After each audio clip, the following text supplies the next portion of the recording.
Hi Apartment Therapy, welcome to our 920 square foot apartment in Brooklyn, New York. Come on in.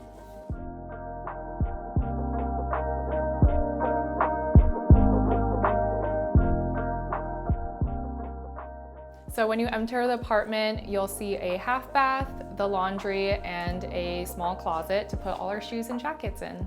And when you walk down the hallway, you'll enter the main living room. I call it a lounge because it's a really long, open room. At the very end over there is my creative space. I kind of think of it as my art studio. I draw, I paint, I tattoo out of there, and also sometimes we eat our dinner there as well. So the living space has a really nice flow, mostly created by this large ovular coffee table. So we have the sofa over here with a beautiful screen that I got from my grandma behind us, and it just really helps to create a backdrop and a really ambient place to relax. Sometimes people are waiting for their friends to get their tattoo. I have stuff on the projector that's really cute that they can watch. And we make a lot of tea lattes for our clients. We have a menu over there by the coffee table where we offer a selection of decaf tea lattes. And they're just really fun and delicious, but it's a great way to save money and also offer people a nice little refreshment for when they enter the space. In order to keep the space clean, I love to use a specific blanket in my house just to cover the sofa because you never know what people have sat on, and I just really want to keep it super clean. But that's my main tip on how to keep my sofa clean while having so many guests over all the time. My main tip for keeping my apartment client ready is to just have a designated spot for everything so that you know when it's time to quickly clean up in the morning, you know exactly where everything goes and you know it's going to be hidden away perfectly. These curtains we installed kind of in the middle of this space because it's mostly used as a privacy screen. I kind of think of it as just like a nice warm scarf for my apartment. It kind of rounds out some of the edges of this really long angular room. It's a really long, dark space, so plant lights are necessary to grow happy, healthy plants. These ones are from Soltech. These are the track lights that we installed on the ceiling. It was super easy, and they make my plants so happy. We try to find ways to add grow lights wherever we can. And here we have a grow light inside of a vintage lamp. We have track lighting, we have bar lighting. It's really amazing because they come in all different shapes and forms.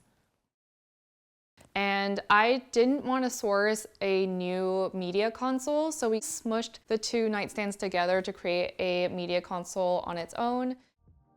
It was so important to me to have a really, really large full-size mirror. It's a beautiful mid-century modern piece that I often use for people to check out their stencils or to check out their final results. And it's also our cheeky little workout area because it's great to be able to work out in your living room. I need to break down my massage table after work and host some friends. We'll pull out this table, which is from a brand called Hoek. It's based out of Red Hook, New York, and it's so incredibly designed because it flat packs to less than 2 inches thick in total, and it hangs in our closet, and there's also a matching bench that also flat packs into our closet as well. During dinners, you can look out into the sunset. It's super beautiful, and you can also enjoy a drink outside on the balcony and enjoy the view. And this is a wonderful 3-bay modular wall unit, but we were only able to fit 2 bays in here. Everything is modular here, so you could move the desk or any of the cabinets into different areas, but it was really important for me to be able to have my printer over here and all my supplies hidden away and kept sanitary. This is one of our favorite finds from Facebook Marketplace. It's a vintage Danish teak wall unit. It has these timbre doors that just slide in and out. The ugliest part that we wanted to hide was the Wi-Fi in particular. So behind this wall unit, there was already a hole in the corner, so we just made it a little bit bigger so it fit the outlet for the Wi-Fi, and so it's super easy to hide away. We cook all the time. I love making Chinese food, and then my partner makes a lot more healthier salads. So the way that we warmed up our kitchen is by first adding a lot of warm lights and also some buttercream colors everywhere. So we have this creamy gold espresso machine and our kettle, so they're kind of matching, but it also pairs really well with the really light wood tones from the wall unit and the art that I've decided to put up. And because we love to grow herbs and the kitchen is nowhere near the window, we decided to try to make an indoor herb garden. This is the IKEA Kung Force wall unit, and they designed this for the kitchen where you can kind of pick and choose what kind of wall racks and shelves you want for your space. But for us, we got a couple wall racks to hang these IKEA utensil containers, and they have these little holes in the bottom where water can filter through. So it's great because my plants don't get root rot, they don't get moldy, and it just means that they can stay watered without dripping water all over our floors. Our favorite kitchen tool is the Ninja Foodie because it's both a pressure cooker and an air fryer. And then over here we have a wonderful utensil rack. IKEA also sells these little containers that hold all of our oils and also a lot of our soaps and cleaning products. Above the sink, we have a corner cabinet, so it's really deep and it's hard to grab things from. So I thought of adding a Lazy Susan. I just found them from Target, and it's really great because I have short arms, so this is about as far as I can go. And this is perfect for grabbing all my favorite mugs. Our glasses are just up here. We have two bedrooms, one larger one with a window, and then a smaller one behind me that has a small skylight in it. And the reason why we decided to turn this one into the office is because we love working and we just love the idea of having a lot of light coming in throughout the day while we're sitting at our desks.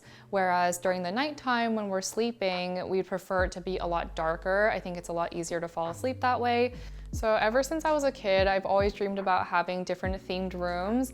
And so when we moved into the space, I just knew that I had to paint every room a different color and give it a different theme. And the way that we made it really cohesive was by making it all nature themed. So in the office, we have, the color is called Drive-Through Safari by Backdrop. And then in the living room, I wanted to have something that was a little bit more cozy and neutral because we would have a lot of crazy furniture in here. So I went for a really beautiful, soft, pinky, sandy color for the walls. The way that we chose to paint the trims a totally different color from the walls here was because I really wanted the doors to act almost as a portal. For the color palette in the bedroom, we really wanted to lean into the really dark, starry night vibe. So we ended up going for Gentleman's Gray by Benjamin Moore, which is not gray at all. It's this beautiful, rich blue that skews almost towards black.